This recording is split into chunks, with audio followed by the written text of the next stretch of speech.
Good afternoon आपको समस्त मो तरफ नमस्कार। आशा करुँच आपने समस्ते भलरे थे मुझे भलरे अच्छी।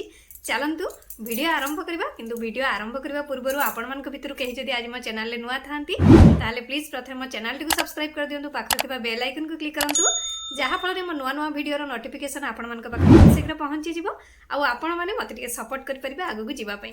चलतु वीडियो आरंभ करवा। आज आम भिडियो रही दुईटी वीडियो जोटा कि आपण मानकर गोटे रिक्वेस्ट अच्छी आ गोटे ता सहित आपण मैंने जोटा कि जो जिनस को फोपाड़ी दे था आपण मैंने केमती रियूज करेंगे ता विषय जाना।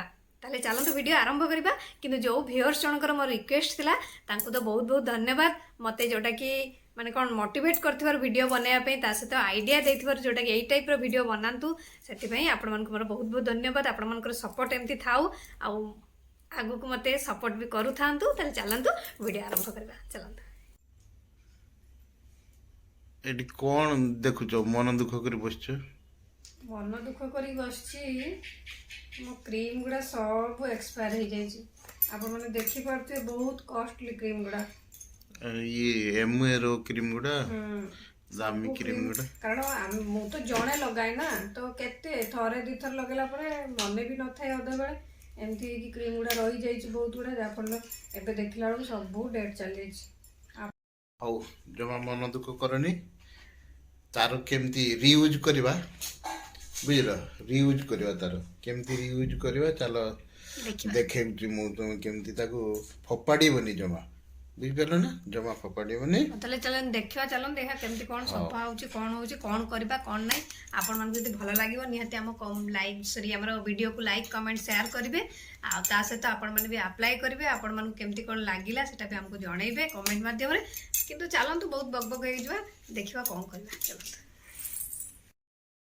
हो आसो देखो एडी पकेलो ए स्विच बोर्ड रे कला माने मैला हो जाइए सब मैला को केमती सफा करवा चलतु देखि परथुवे आपण माने स्विच बोर्ड टी केते मैला हेछि जोटा कि आमे सेही एक्सपायर हे जाइथिबा क्रीम को यूज करी कोन करूछु आपण माने वीडियो रे कंटिन्यू रहंतु निहाती जानि परिबे। चलंतु देखिबा।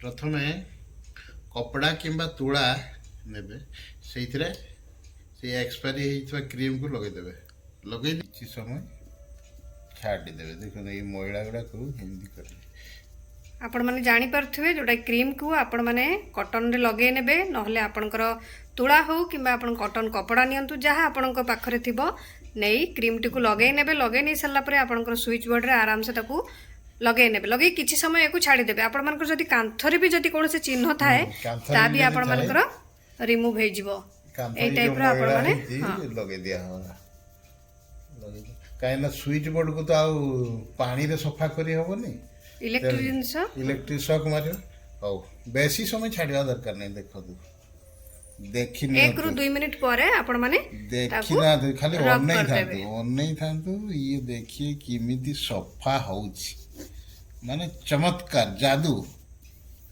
जो जिंस को आपण माने फोपाड़ी देथांती सेही जिंस को व्यवहार करी आपणकर घर को पूरापूरी चकाचक केते शीघ्र देखा और नहीं एमती कि हमें बाहर की माने जे कोन से क्लीनर आनले भी याको भी देखो याको देखो ये मैला देखो ये जो हमर थिला फोटो हमर ओटे फोटो सेठी टांगी थिलु तो तार चिन्हटा रही जाई छी। आपण मानकर पिला माने जदी कांथरे कोन से पेंसिल दाग हो पेन दाग थाए तो ता भी रिमूव हे जिवो आपनकर ए क्रीम द्वारा आराम से लगे नेबे स्क्रब कर नेबे तापरे आपण माने ओदा कपड़ा रे पोछि देबे आपनकर कांथ को। किंतु ये तो पोछा हबनी ओदा कपड़ा रे सुखिला कपड़ा गुटे ओदा माने कपड़ा टी ओदा कर देबे तापरे चिपुड़ी देबे भलो भाबरे पूरा सुखिला करके किछि दरकार नै नले खाली कॉटन सुखिला कपड़ा रे पोछि देबे अछि कोइला इडिया कोन अछि किछि नै सुखिला कपड़ा रे पोछि देकी देखि परथुवे हमर स्विच बोर्ड पूरा पूरी नुआ पूरा माने चकाचक जोटा को हमें फोपाड़ी देथानु ना मन दुख करी मु बसतिली देखिले तो सारंकर आइडिया वाओ आपण मन जणेबे केमति लागला सारंकर आइडिया हमर तो स्विच बोर्ड पूरा क्लीन हे जाई छी। आपण माने देखि परले तो जो जिंस को फोपाड़ी दउथिले ताकू यूज करी आपण माने केमति सफा करि परबे आपनकर स्विच बोर्ड को। ताले चलंतु एबे हमर रिक्वेस्ट वीडियो नबा। चलंतु आज आसंतु आमे घरे बनैबा होममेड शैम्पू ये हमर रिक्वेस्ट वीडियो अछि। ताले चलंतु आरंभ करिबा। ଆପଣମାନେ ମାର୍କେଟରୁ ବହୁତ କେମିକାଲ ସାମ୍ପୁ ୟୁଜ୍ କରୁଛନ୍ତି, ଯାହାଫଳରେ ଆପଣଙ୍କର କେଶର ସମସ୍ୟା ଦେଖାଯାଉଛି। ଏମିତିକି ଆପଣଙ୍କର ଚୁଟି ଝଡ଼ିବା, ତା ସହିତ ଡ୍ୟାଣ୍ଡ୍ରଫ୍, ବହୁତ କିଛି ସମସ୍ୟା ଆପଣମାନେ ଫେସ୍ କରୁଛନ୍ତି। ତାହେଲେ ଚାଲନ୍ତୁ ଆଜି ଆମେ ଘରେ ବନେଇବା ପୁରା କେମିକାଲ ଫ୍ରି वाला ସାମ୍ପୁ। ଆପଣମାନେ ଦେଖିପାରୁଥିବେ କେଡ଼େ ସୁନ୍ଦର ସେ ଫେଣ ବି ହେଇଛି। କିନ୍ତୁ ଆପଣମାନଙ୍କୁ ସପ୍ତାହରେ ହେୟାର ଅଏଲିଂ କରିବା ପାଇଁ ପଡ଼ିବ, ହେୟାର ମାସ୍କ ଲଗାଇବା ପାଇଁ ପଡ଼ିବ, କାରଣ ଆମର ସାମ୍ପୁ କେବଳ ଆମର କ୍ଲିଞ୍ଜର ପାଇଁ ଠିକ୍ ଅଛି, ଯୋଉଟାକି ଆମର କେଶକୁ ସେ ସଫା କରିଥାଏ। କିନ୍ତୁ କେଶର ସବୁ ସମସ୍ୟା ଦୂର କରିବା ପାଇଁ ଆପଣମାନଙ୍କୁ ସପ୍ତାହରେ 2 ଥର ତେଲ ଲଗାଇବା ପାଇଁ ପଡ଼ିବ, ଟନର ଲଗାଇବା ପାଇଁ ପଡ଼ିବ। ତାହେଲେ ଚାଲନ୍ତୁ ଏବେ ଆମେ ହୋମମେଡ୍ ସାମ୍ପୁ ବନେଇବା ଆରମ୍ଭ କରିବା। ସେଥିପାଇଁ ଆମ୍ଲା ନବା 100 ଗ୍ରାମ, ରିଠା ନବା 100 ଗ୍ରାମ, ଶିକାକାଇ ନବା ବି 100 ଗ୍ରାମ। ଆପଣମାନେ ସମାନ ପରିମାଣ ରଖିବେ। ତା ସହିତ ସରୁ ମେଥି ଦାନା 2 ଚାମଚ ଆଉ ବଡ଼ ମେଥି ଦାନା 3 ଚାମଚ, ତା ସହିତ ଏଲସି 1 କପ୍ ଦେବେ। ଆପଣମାନେ ଯଦି ସରୁ ମେଥି ଦାନା କି ବଡ଼ ମେଥି ଦାନା ନ ପାଉଛନ୍ତି, କେବଳ ଗୋଟେ ମେଥି ଦାନା ପାଉଛନ୍ତି ବଡ଼ ଟାଇପ୍ର, ତ ଆପଣମାନେ 5 ଚାମଚ ଦେଇପାରିବେ। ତା ସହିତ ଆପଣମାନେ 5 ଗ୍ଲାସ ପାଣି ଦେବେ। ରାତି ସାରା ଏକୁ ଏମିତି ଭିଜେଇ ଛାଡ଼ିଦେବେ। ଯଦି ଆପଣମାନେ ଶୀତ ଦିନେ ବନାଉଛନ୍ତି ତ ଆପଣମାନେ ବାହାରେ ରଖିବେ। ଯଦି ଆପଣମାନେ ଖରା ଦିନେ ବନାଉଛନ୍ତି ତ ଏକୁ ଫ୍ରିଜରେ ରାତି ସାରା ଭିଜେଇ ଛାଡ଼ିଦେବେ। ଯଦି ଚାହିଁବେ ଆପଣମାନେ 2-3 ଦିନ ପରେ ବି ବନେଇବା ପାଇଁ ଚାହୁଁଛନ୍ତି ତ ଫ୍ରିଜରେ 2-3 ଦିନ ଆପଣମାନେ ରଖି ବନେଇ ପାରିବେ। ଏବେ ଆପଣମାନେ ଫ୍ରିଜରୁ ବାହାର କରି ଏକୁ ଭଲ ଭାବରେ ଫୁଟେଇ ଦେବେ। 1 ଘଣ୍ଟା ପର୍ଯ୍ୟନ୍ତ ଫୁଟେଇବେ। ଗ୍ୟାସର ଫ୍ଲେମ୍କୁ ଲୋ ରଖିଥିବେ। ତାପରେ ଆପଣମାନେ ଷ୍ଟେନର ସାହାଯ୍ୟରେ ଏକୁ ଷ୍ଟେନ୍ କରିଦେବେ। ଯଦି ଆପଣମାନଙ୍କର ପାଣି ଦରକାର ଏଥିରେ ପାଣି ମିଶେଇବେ, କାରଣ ଆମର ଇଏ 1 ଲିଟର ହବା ଦରକାର। ଏଇ ଟାଇପ୍ର ଆପଣମାନଙ୍କର ରେଡି ହେଇଯିବ ହୋମମେଡ୍ ସାମ୍ପୁ। ଏକୁ ଏବେ ଆପଣମାନେ ବ୍ଲେଣ୍ଡ କରିପାରିବେ, ନହେଲେ ଏମିତି ବି ୟୁଜ୍ କରିପାରିବେ।